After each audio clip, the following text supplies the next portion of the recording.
अस्सलाम वालेकुम, welcome back to my channel a fashion. आज मैं काफ्तान स्टाइल कुर्ती की कटिंग और स्टिचिंग आपके साथ शेयर करूंगी। यहाँ पे देखें, इसके मैंने छोटे चाक भी बनाए हैं, साथ में मैंने नीचे एयरलाइन शेप में इसकी कटिंग की है और नेक के ऊपर भी आप देख सकते हैं मैंने फैब्रिक पट्टी के साथ लेस का इस्तेमाल किया है।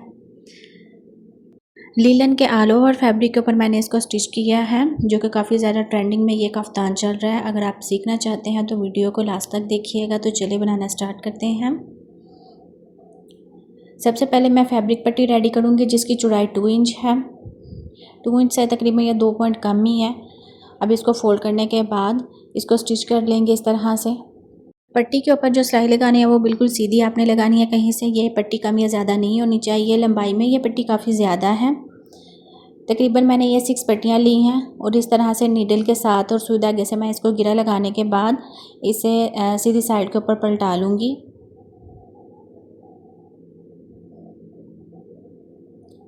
तो ये देखें, इस तरह से चौड़ी पट्टी हमने रेडी करनी है। इसके लिए साथ में मैं लेस का भी इस्तेमाल करूँगी। अब इसको एक दफ़ा प्रेस कर लेंगे। तो यहाँ पे मैंने इसको प्रेस कर लिया। ये सारी पट्टियाँ मैंने रेडी कर ली हैं। काफ्तान के फ्रंट साइड वाला मैंने फैब्रिक लिया है, इसको इस तरह से डबल फोल्ड किया है जहाँ पे हमने ये डिज़ाइन बनाना है नेक लाइन का। तो फोल्डिंग वाली साइड के ऊपर 2 इंच के ऊपर निशान लगा लेंगे इस तरह से। फिर अगेन 2 इंच के ऊपर मैं मार्किंग करूँगी और जो मैंने फर्स्ट मार्किंग की थी मैं यहाँ पे देखें 17 इंच के ऊपर लंबाई में मार्किंग कर लेंगे। जो मैंने फैब्रिक पट्टियाँ रेडी करके रखी हुई थी, इनको एक दफ़ा मैं नाप के देख लूँगी। ये कम नहीं होनी चाहिए, कहीं पे हमें जॉइन नहीं लगाना चाहिए क्योंकि वो बुरा लगता है। तो यहाँ पे देखें ये एक्स्ट्रा है। अब इसी पॉइंट के ऊपर ये जो मैंने निशान लगाए हैं, इन्हीं के ऊपर मैं स्ट्रेट लाइन ड्रॉ कर लूँगी। सेकंड जो मैंने 2 इंच के ऊपर मार्किंग की थी, यहाँ पे देखें लंबाई में मैं 13 इंच के ऊपर मार्किंग करूँगी और इसी तरह से इसको स्ट्रेट लाइन ड्रॉ कर लूँगी।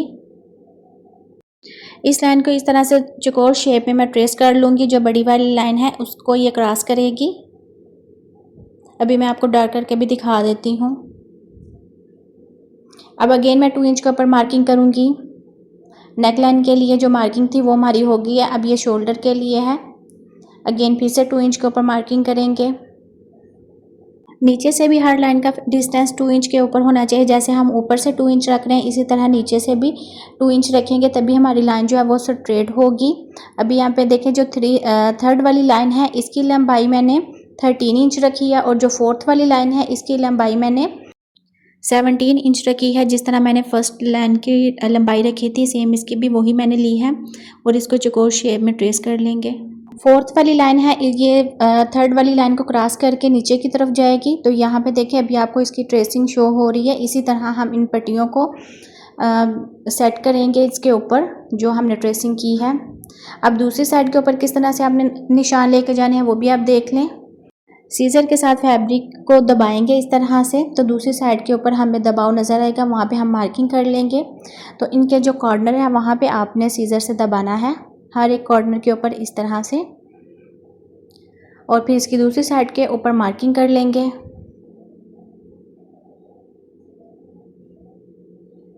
इस तरह से बिल्कुल हमारी जो ये लाइन है ये दोनों साइडों के ऊपर बिल्कुल स्ट्रेट आनी चाहिए, तभी हमारे जो नेक की फिनिशिंग है वो अच्छी आएगी और डिज़ाइन भी बिल्कुल परफेक्ट बनेगा। जिस शेप में मैंने पहले लाइन अप करके इसकी ट्रेसिंग की हुई थी, सेम इसी तरह से यहाँ पे भी लाइन अप करके तो इसकी ट्रेसिंग कर लेंगे। चाहे तो आप इंचीज़ टेप से दोबारा भी इसकी मेजरमेंट सेम उसी तरह से ले सकती हैं।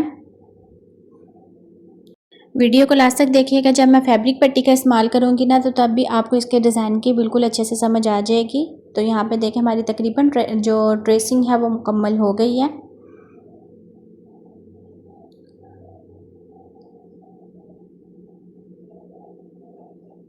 अभी मैं आपको ओपन करके दिखा देती हूँ। तो ये देखें, ये हमारी ट्रेसिंग है।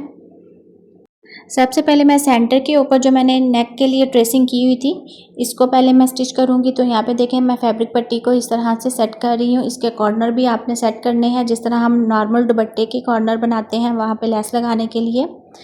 इसी तरह से यहाँ पे भी आपने इसके कॉर्नर को सेट कर लेना है और फैब्रिक पट्टी के ऊपर इस तरह से ग्लू लगा लें। अगर आप ग्लू का इस्तेमाल करेंगे तो आप सेम यही UHU ग्लू का इस्तेमाल करके तो फैब्रिक पट्टी को सेट कर सकती हैं। अदरवाइज़ कोई भी जो हार्ड वाली फैब्रिक ग्लू है उसका इस्तेमाल ना करें, क्योंकि अभी हमने यहाँ पे लेस का भी इस्तेमाल करना है। तो ये जस्ट आपको समझाने के लिए मैं बता रही हूँ। तो ये देखें, इस तरह से हमारी ये जो फैब्रिक पट्टी है ये सेट होगी। कंट्रास्ट में आपने फैब्रिक पट्टी इस्तेमाल करनी है। तो ये देखिए कितनी आसानी के साथ ये स्टिच भी हो रही है। पट्टी की बाहरी वाली साइड के ऊपर मैं लेस का इस्तेमाल करूँगी, तो जहाँ पे मेरी ये पट्टी क्रॉस हो रही है यहाँ पे मैं स्टिच नहीं करूँगी।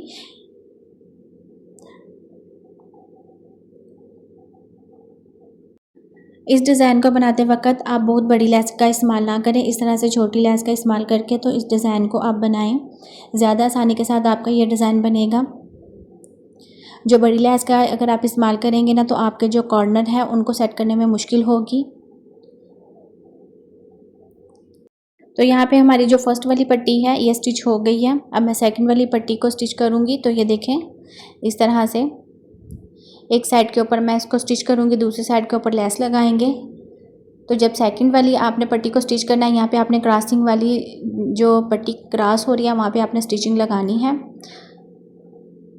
अब मैं पट्टी के बाहर वाली साइड के ऊपर सेम ही उसी तरह से लेस को स्टिच कर लूँगी। तो व्यूअर्स, अगर आप वीडियो को अभी भी वॉच कर रहे हो तो thanks for watching my video. Channel पर न्यू है तो चैनल को सब्सक्राइब कर लें। अगर सब्सक्राइबर है तो वीडियो पसंद आने पर लाइक करें। सेंटर की जो दोनों पट्टियाँ इनको मैंने स्टिच कर लिया है। अब शोल्डर वाला जो डिज़ाइन है उसको हम स्टिच करेंगे। तो वहाँ पे भी जहाँ जैसे मैंने मार्किंग की हुई थी इसी के ऊपर सेम मैं अपनी पट्टी को सेट कर लूँगी, साथ में आयरन करूँगी। अंदर वाली साइड के ऊपर पहले सिलाई लगाएंगे, फिर बाहर वाली साइड के ऊपर मैं लेस लगा लूँगी। जैसे मैंने नेक के ऊपर लेस लगाई है सेम इसी तरह से आप चाहें तो जिस तरह से मैंने नेक के ऊपर पहले से ही ग्लू के साथ दोनों पट्टियों को सेट कर लिया था, आप भी उसी तरह कर सकती हैं, या फिर इस तरह से सिंगल में भी आप इसको सेट कर सकती हैं। इसके अलावा आप मेरे चैनल का विजिट करें, आपको मेरे चैनल के ऊपर बहुत डिफरेंट नेक के डिज़ाइन मिलेंगे, स्लीव्स के डिज़ाइन मिलेंगे, ट्राउज़र डिज़ाइन भी मिलेंगे। इस डिज़ाइन को बनाना बहुत सिंपल और इजी है, आप ज़रूर इसे ट्राई करें।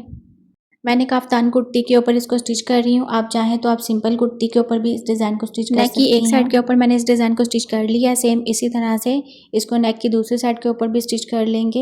ये देखें, इसी पैटर्न के ऊपर इसको स्टिच कर लेंगे। तो यहाँ पे मैंने डिज़ाइन को फुल स्टिच कर लिया है। अब फैब्रिक को इस तरह से मैं फोल्ड कर लूँगी।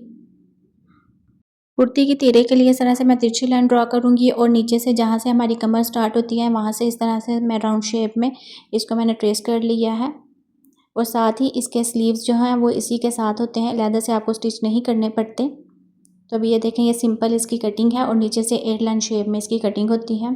तो यहाँ पे देखें, मैंने सिंपल राउंड शेप में नेक को स्टिच किया है और स्लीव्स को भी इसी तरह से फोल्ड करने के बाद यहाँ से कमर की सिलाई लगा लेंगे। और जैसे हम नॉर्मल कुर्ती को स्टिच करते हैं इसी तरह बाकी आपने सारी इसको स्टिच कर लेना है। ये देखें, नीचे मैंने बिल्कुल छोटे से चौक रखे हैं। इस कुर्ती काफ्तान की जो फाइनल लुक है वो भी मैंने आपके साथ शेयर कर दी है। आप देख सकते हैं कि इसकी जो फैब्रिक पट्टियाँ हैं कितनी अच्छी फिनिशिंग के साथ स्टिच हुई हैं। इनके जो सेंटर का डिस्टेंस है ये बिल्कुल बराबर में है सभी पट्टियों का। तो आपने भी इसी तरह से इसकी मेजरमेंट लेनी है जिस तरह से मैंने आपको बताया है। तो मिलते हैं नेक्स्ट वीडियो में, दुआ में याद रखिएगा। Thanks for watching my video. अल्लाह हाफिज़।